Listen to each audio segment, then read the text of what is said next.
Weerason à la Zénith de Paris. C'est vendredi le 17 septembre. Quelle chance au PC na Weerason? Ouais, on est à la maison. On a placé chez Zaouti. Le PC, papa Weera a chance belé. Dingue chez Zafou, on est qui est dans mon thème, on a si pour la neva vidéo. On a bien foulé les thèmes. Et les cas bien, les gens qui étaient. Biso bitu ana concert le 7 novembre c'est pour faire maté côté on a pu bakanga bakanga neki bacha na ninga na sasa mona ni to na sasa ki musique pour mettre kala na poto ya mwezo et mais biso eza bonté biso eza bon déjà église catholique tout ça soit pas fait libanda te na kati mais to kama porte libanda yo mona jamais na kati mais ça moi je suis même esprit moupé quand on est touché on a télémi on a télémi esprit moupé tu es un esprit à pardon tu es un esprit à winner esprit à ouvert à leadership moi quand on se pèle d'apprécier pendant le moment na bandi na bi na PC mbote de lui na apprécier façon à l'obéli ndenge zongi si journaliste bien mais erreur mkiza maka témoin erreur on mkiza mondo beteli c'était mais ça dérange pas. Ok, c'est nini, bisque c'est un. Nani on a ciblé ça sur public. Et c'est comme ça et puis pas obligé à coach à jouer sur le terrain, tu peux doit aller dans le match. Tout le monde y a aligné yena beta. Merci makambo leader a bossa na raté. Ala ki si babi moi na mkaye belo wasala mkolo, mais mkolo ndai belo wasala. Na moni mkolo abi nini fasa ba. Aleki bengi capitaine. Capitaine qui avait la combat. Yango wano bengi. Yango wasala. Ndaki mabata waki te mabata bolana nzela na sala ya mo mtu tazongi na nze.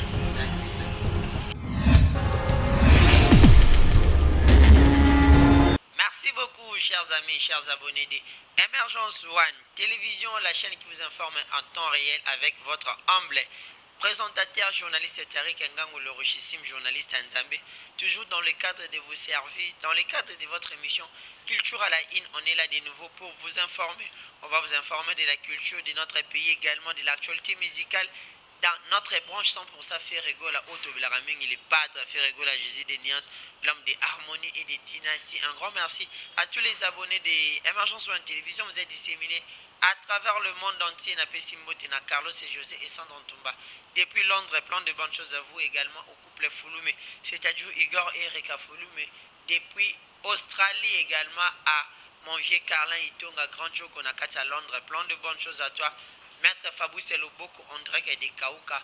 Plein de bonnes choses à vous également à maman Lanita la Gabonaise, maman Jolie Kouette, plein de bonnes choses à vous, surtout sans oublier maman Fanta Fofana, la présidente de tous les Gaulois. Et le bas petit n'a pas passeport rouge, aux en Mbujimai, aux en Kisantu, aux en Brésil, en Australie, présidente Nayonde, Fanta Fofana, la présidente de tous les Gaulois et Gauloises. Plein de bonnes choses à vous, maman Salara Moussalando Salara. Un grand merci également à Arnaud Demido qui est derrière la caméra, à mon ami Gouffre le Gaulois qui est à côté en train de m'assister pour le compte de cette émission. Aujourd'hui, je reçois pour vous l'un des Gaulois, Yamakasi Sodé à Papa Hervé. Vous allez les découvrir dans cette émission. Il va parler de l'actualité également, de tout ce qui se passe dans le monde de la culture congolaise. Je suis avec mon invité déjà, ce qui mido. À cause de même langage, n'a fondra déjà à caméra. N'a pas ça invité n'a moté qui n'est rien d'autre que Hervé Lukusa. Soda ya Papa Hervé Lukusa. Bonjour Hervé Lukusa. Bonjour Taïna bonjour. Bonne santé. Pour la première fois na kati ya Emergence One Télévision, na émission sur culture à la in na branche nango 100% les padres. Tu te sens comment en tant que Gaulois ou koti na kati ndaku na yo? Vraiment na kati ya fief na yo quoi. Na wolo bandeni au voyage qui zongi chez nous on le fait pendant 10 ans année so kochoka nini. Ça maman a plaisir à grave de la série. Maman a plaisir à grave de se retrouver. Hervé Lukusa, l'un des plus grands soldats à Papa Hervé Mouzaki, moi absent et belé, c'était dû à quoi nous on a les soutés. Na une chambre d'opération. Na une chambre d'opération. dans la chambre d'opération, pas vraiment opération, mais préparatif. On va préparer pour l'opération, donc grave. Maintenant, si tu es prêt, va préparer ma case. Donc, si son monde a pendant les bandes, vous savez que c'est un film. Mon père va salir boulot, c'est un film.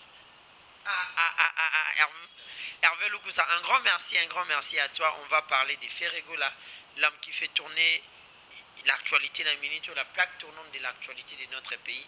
Les pâtes de Ferrego là, déjà pyromane le 29 septembre, pyromane déjà sur le marché. Bétanon du solo, pyromane, enfin la date elle est connue. Le 29 pyromane est dans le terrain. Tout sur là non, pyromane.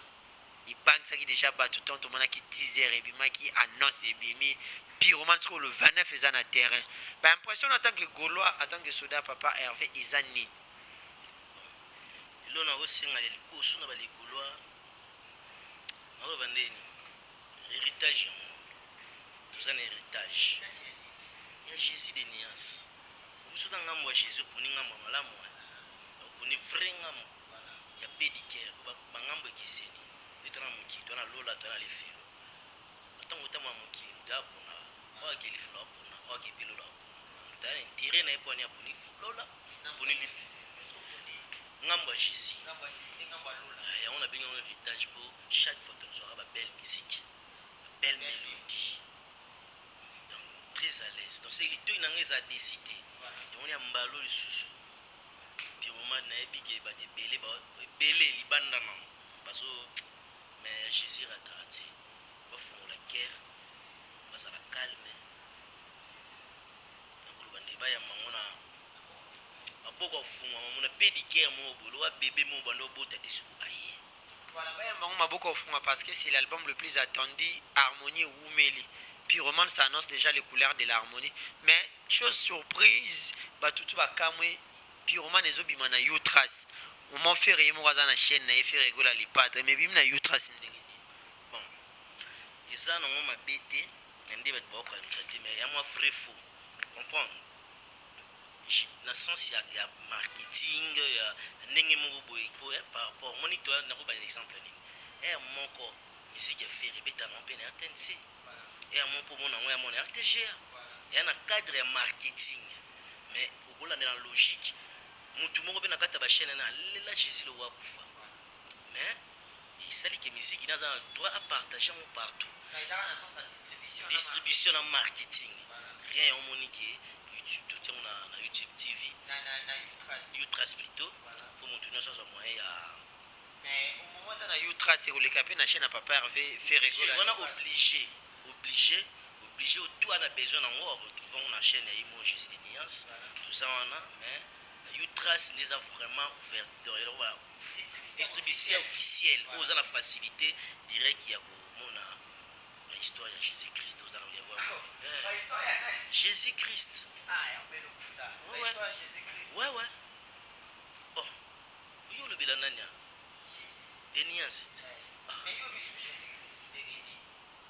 Jésus to benga Jésus pour ni quand pas ça la bikamu ici Jésus ça la musique yo mona te atonda na guerre ya moto tout ils a tantine bébé maman ko atonda ka na guerre il faut te benga Jésus Christ tu sais qu'il y a un terrain concurrence ya makasi père fais là ngalinga esala tango eza yango la sera champion na l'échec loyal concurrence loyale concurrence ya mabete bato mo boye balinga bul bakwisa mutu mo bena partir baboma rien wani mabe wa mabe okay mambango bakokaka ndete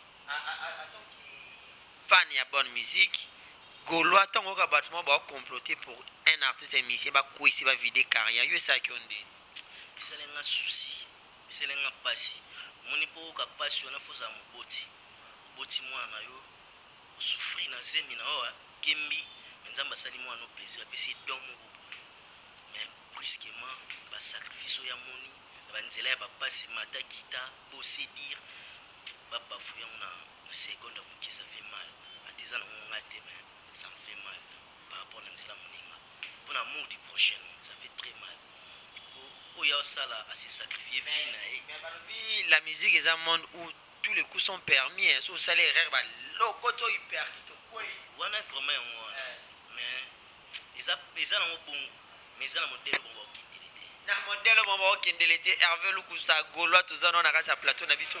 Lukusa le 19 février le padre il va se produire au niveau ya les millionnaires club na ville. Tout le monde qui a bêta qui déjà concert une fois dans les millionnaires club on a qui va concert à moi à la coutumier mais tout le monde de nouveaux zongi sous les millionnaires club. Qu'est-ce qui a fait que les millionnaires club beng c'est les sous Ferrego là parce que bêta déjà tu vu que Olive Verte au beng s'appelle les sous mais les millionnaires non abandi ni Manchester United les zongi c'est sous Cristiano Ronaldo. Oh question photo qui non non moi ni Manchester United les zongi si Cristiano Ronaldo selon biso to yeba ka beti na Real age qui a fini selon biso mais qui bana pour ça ba jeune pour ni besoin si Cristiano Ronaldo ba pour ça ba jeune pour ni besoin si CR7 c'est qui makambo histoire ya tika yango est marqué histoire fait la traîne et ça grave et le bayo ka ngo motema passe tout temps ba remplacer biloko ezalaki et baby na désordre te na kaka kaka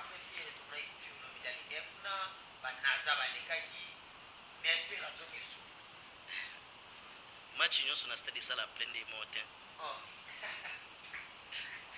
mais wana na le c'est sona cause pongana na kosa te vita imana na kosa pona so ni vita plein pour les vita système vita na masembe eza plein de morts na vita na renaissance moi différence ezala de différence ya mwana boko betela mais wa match et puis na 6 bo apena ba fan mais ce qu'on a stade né ezaki okipe ndeni voilà message nous rejoignons par rapport à tous les Gaulois par rapport à grand concert il est 19 parce qu'ils ont de 14h à 22h pas faisant $30 singleton $50 couple mais ça nous allons à tous les Gaulois va vivre des bilingues pyromane avant goutonde tu vas vivre vraiment va vivre avant gouane ça là moi bien ya le gwa ba ebiso da basio na musala ba ebiso faut ça tester moi mki meto zuyo obi ke ubanga test na te pozonga dana na kwa swinga mais non ça moi tester moi mki ça veut dire obi da ndengo balançant baya va vivre bilinga Jésus bilinga ngeli ko ezanga ndoyi ezanga ndenga si ya kamba moko so continue lito ide fo ya rate denda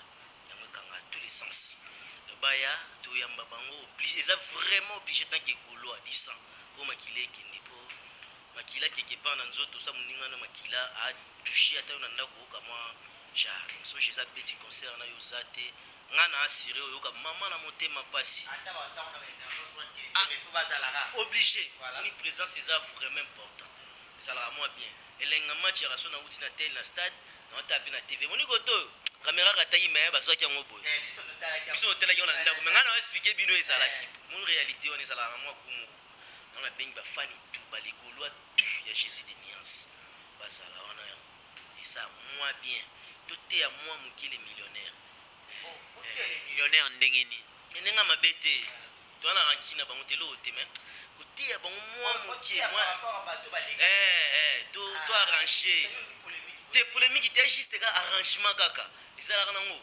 ba komba minene les ezala nango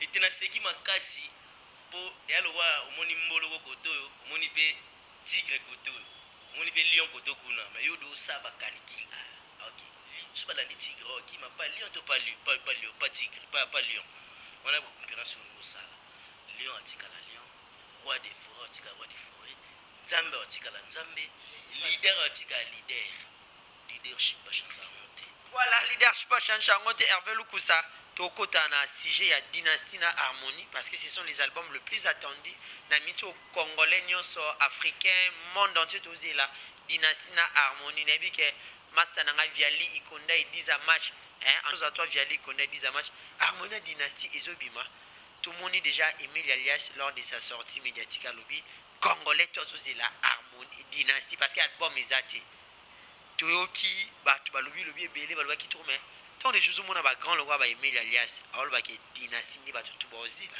pona yo non seulement parce qu'il aime la dynastie mais quand il dit ça c'est avec son cœur qu'il a dit ça et ça la bino ndeni ba gaulois ba vrai a fait rigola to boyoka benake non dynastie ndezo kanga makam et ça un vrai plaisir le roi ba sominga na Real a marqué premier match oh maman a plaisir wana la grave so mon aimé la lobeli yango ezaka ate po ayembi na kati te ya histoire mo boye so bandi osunga banda ya DC na biso pende bandi na monde na musique ezala te ezala te pour qui ne bandi lelo te vetabu na velo ambo babebanaka bayemba ensemble mais ya différent osangisa membre ya bato ebele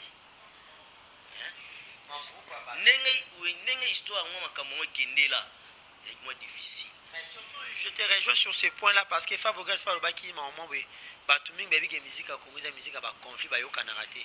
Mais c'est un grand plaisir que mon a fait rigoler na bande gonenyo surtout ya wenge basangani surtout ba qui respect mingi na capitaine ya wenge parce que même si Fer a déjà été vu qu'aza wana wenge faut respecter hiérarchie. Hein? Fabregas a encouragé puis après félicitations, bonne chance na wenge na dynastie plutôt. En plus encouragé les journalistes na TV pourquoi batu balinkaka faire ça la oyo batu bazo kanisa au lieu batu bazélande oyo faire azo kanisa il a dit ça par rapport à batu bandolo bageno intel a yembite ko sala bien te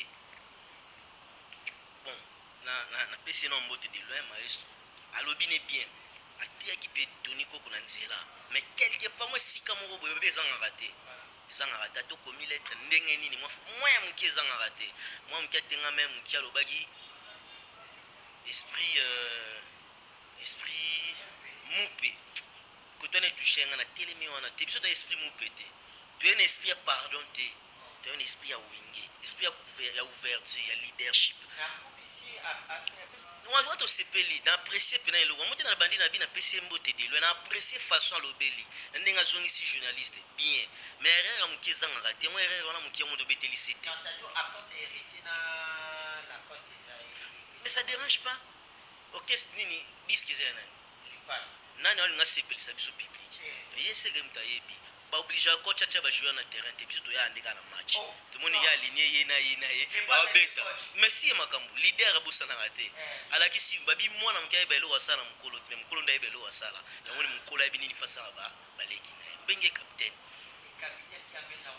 yango wana obengi ye yango asala babungi bakendaki mabata te mabata bolanda nzela na sala yango mutu tazongi na nze yango tobengi leader Hervé Lukusa Hervé Lukusa, un grand plaisir de t'avoir sur le plateau. Il y a Émergence sur une télévision. Un grand merci à Julio Tamba, l'ambassadeur, le revendeur Mtate Kagami Tukayasolo. Nabi qui est déjà semé nos ans à Kinshasa. Plein de bonnes choses à toi, Gouv le Goulazo, les Layoma B. Également à Alain Kembe, la garçon des disques depuis Paris, Papa Naninel. Un plein de bonnes choses à toi également à Patrick Esselebay. Plein de bonnes choses à vous également à Sergine et Diel Motema, il y a Patrick et des Moucha, parents, il y a Maïcha, André et des Beauvais. Hervé Lukusa, Casino de Paris, les concerts les plus attendus, les rendez-vous les plus attendus de tous les Gaulois. Les plus attendus du siècle. Moi, pourtant, ah, non. Pourquoi je suis un examen pour Namora? Souka Wanara. Les moments les plus attendus du siècle. Il faut un moment. Pour concert et moi moment pour être historique ils a sous concert tant que historique comme un moment le plus entendu du siècle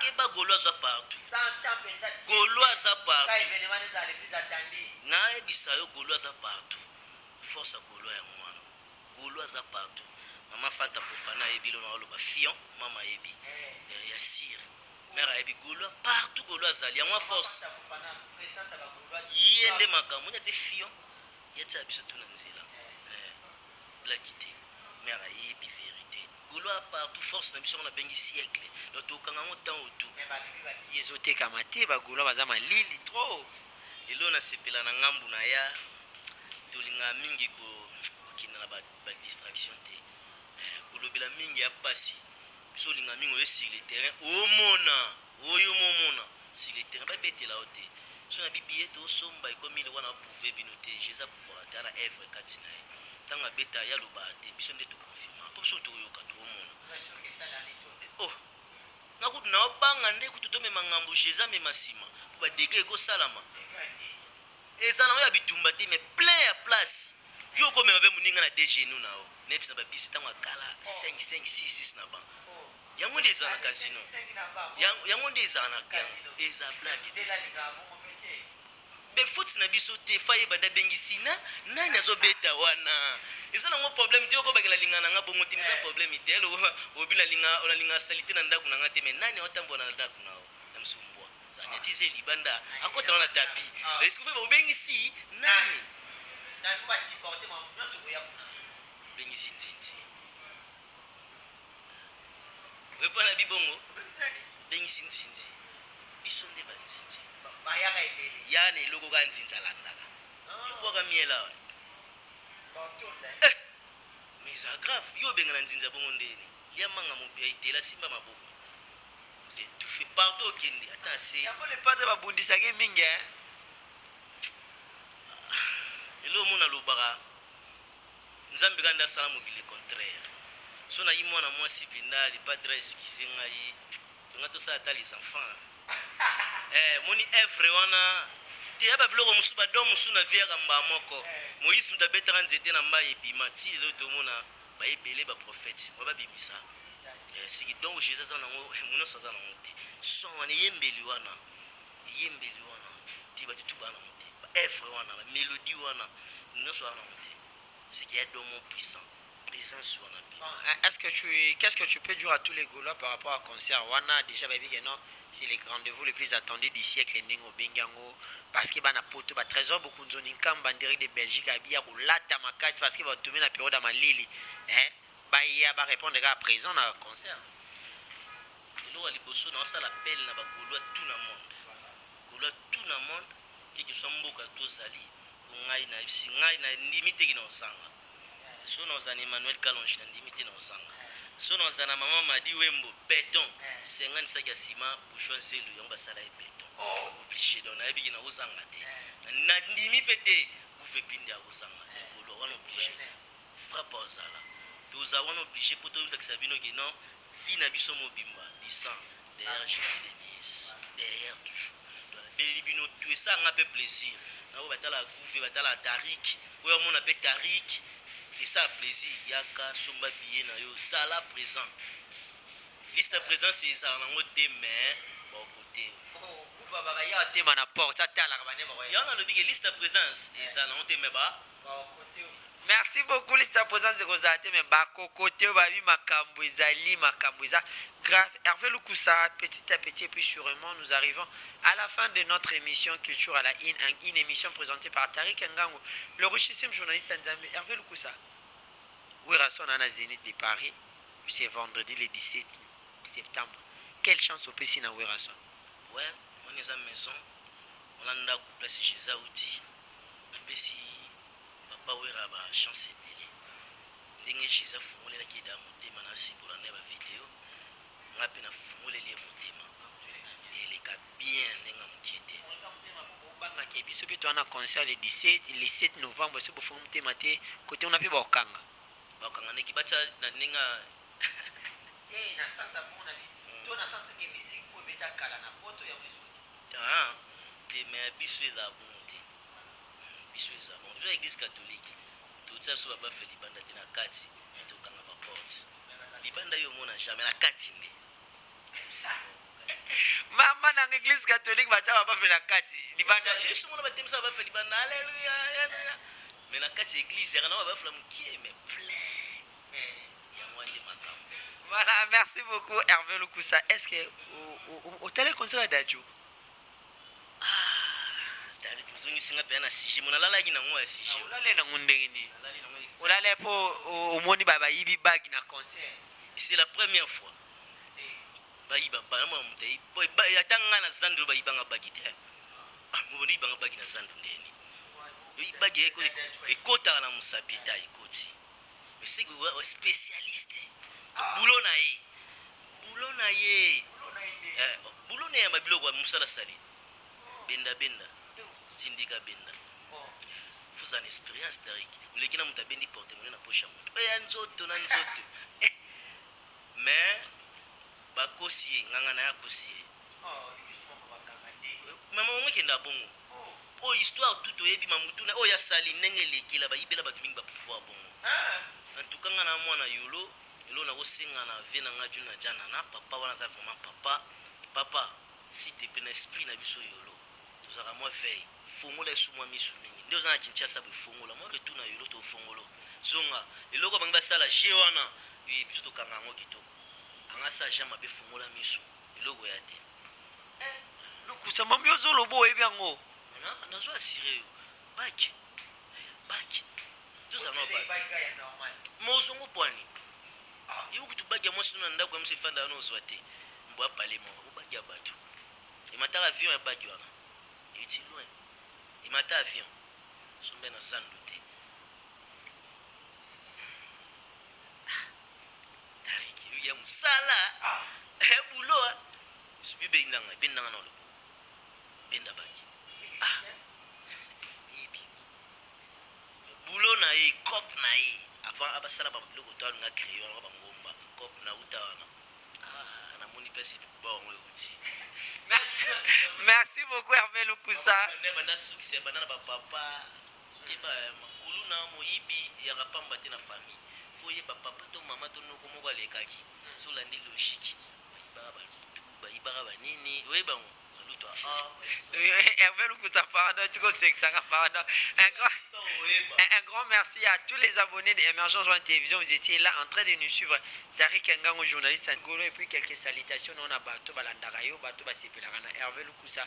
Déjà, bon, mais ça n'est longi. Oyo Tang Union Soto nous a na Emergence One Télévision. Yanzambe TV également, na Frappe Télévision, na Congo Température, ici, Hervé Lukusa. À nos pesa va nouvelle, il y a papa Hervé Ferrego là. Moi moko ntombolo mwana mai waga ninda utayambo Jésus de Nias tasala nzela. Voilà un message à tous les collègues pour quelques salutations. Voilà na pesi ba golwa tumbote na encourager golwa tout le mbate kombeza fort. Mais to le mbate po ba armer ma mutu ya ni puissance ya na ngamu na biso. To ko pousser ba moti au bout asi ba otiki azo champ de bataille na biso. Ba ti au bout champ de bataille. Ba wakima ko. Ba point so. O sali suba na Egypte. Na milieu de Iniesta Pirlo, Cristiano Messi, équipe donc équipe là ba fait gagner la. Mbote na ngana pesi na Lanita la gabonaise, na pesi mbote na Jolie Kwete, na pesi mbote na Dadi ya Kunza, pesi mbote na Sylvie Mananga Vakos, na pesi mbote na Emekanda Wakanda, sans oublier na pesi mbote na Meshala Lubaki, na pesi mbote na bafani tout balingaka Jésus. Na sengi binope en tout cas pour s'abonner tout na page tout moni Jésus de Nias azali na ba chaîne tout ba lo bela Jésus de Nias ezanga te na pesi mbote na Claudie GG confiance suka ba jogo et bien Jésus déjà na pesi mbote na Yannick Say Disquared on a pas za golo ya makila yo momo na musala s'abonner na chaîne na yo andela ka mama les leaders na yo ezala vraiment important na pesi mbote na Rémi Ndombasi Kosovo on a pas obligé ko zanga te na pesi bino Merci beaucoup Hervé Lukusa, c'était un grand plaisir pour moi Tariq Ngango d'avoir sur le plateau Hervé Lukusa, un grand Gaulois, Napé Simbote également na Balandigno, surtout il y a Tariq Ngango sur Emergence One Télévision.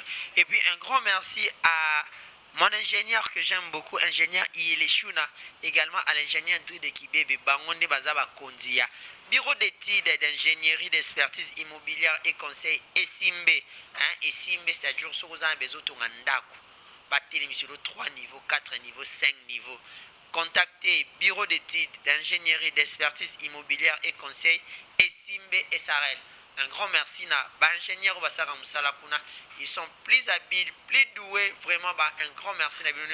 Je répète de nouveau, Bureau d'études d'ingénierie d'expertise immobilière et conseil Esimbe SRL. Wana Komona ingénieur Ieleshuna également ingénieur de Kibebe. Un grand merci Nabino Nyon surtout na Pesimbote na bienvenue au signal le mannequin de Lyon à Tariq Makassan Mondoï depuis Istanbul. Également à Berti Souvé Papa Zara, plein de bonnes choses à toi et puis bon séjour à Kinshasa. À Gouv le Gaulois, mon ami qui est derrière la caméra qui m'a assisté. À ingénieur Mido qui est derrière la caméra également. À Junior Kapaya, Ephraim Kaime pour le montage. Bambote, Nabino Nyon surtout à Patrick Esselebay, Alain Kembe, la garçon de disque plutôt ingénieur. Arantansi Amobutu, ingénieur Kefnda Moutiba, Géritansi à l'architecte le plus compétent de sa génération, le plus doué de sa génération, la fierté de l'architecture congolaise. Mombe les bons mots, plein de bonnes choses à vous.